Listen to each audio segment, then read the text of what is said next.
IIT খড়গপুরে এবার শ্বাসনালীতে ওষুধ আটকে মৃত্যু হলো এক ছাত্রের।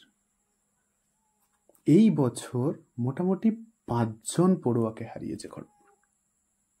এত মেধাবী একটা জায়গা, আইআইটিতে যেখানে মানুষ চান্স পাওয়া এত মুশকিল, সেখানে পড়ুয়ারা সুসাইড করে নেয় কেন? কারণ কি? এখানে তো ওষুধ খেতে গিয়ে গলা লেগে মারা গেছে। এটা সত্যি খবর ভাই।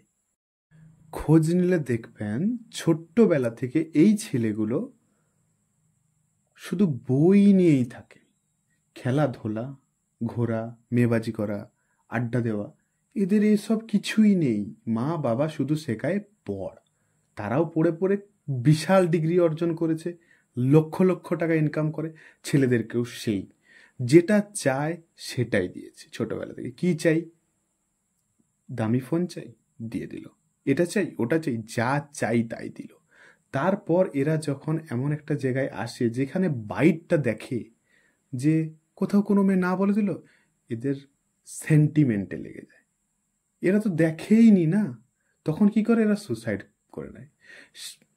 বেশিরভাগটাই এটা হয়। আপনি ওষুধ খেতে গিয়ে যদি ছেলের গলায় ওষুধ লেগে গিয়ে ছেলে মৃত্যু হয়, এটা খুব খারাপ জিনিস। কিন্তু ছেলেকে ছোটবেলা থেকে স্ট্রং করুন, আড্ডা দিতে দিন, ঘুরতে দিন, খেলতে দিন, সব করতে হবে, মাঠে যেতে দিন। শুধু পড়াশোনাটাই লাইফ নয়। যখন সব দিক থেকে ও উঠবে না, তখন ওকে কেউ আটকাতে পারবে না। শুধু বড় ডিগ্রি করে বড় চাকরি পেয়ে কোনো লাভ নেই, ঠিক আছে? ভালোভাবে বাঁচতে দিন, ভালোভাবে থাকুন। জয় হিন্দ। আর পারলে চ্যানেলটিকে সাবস্ক্রাইব করে রাখুন।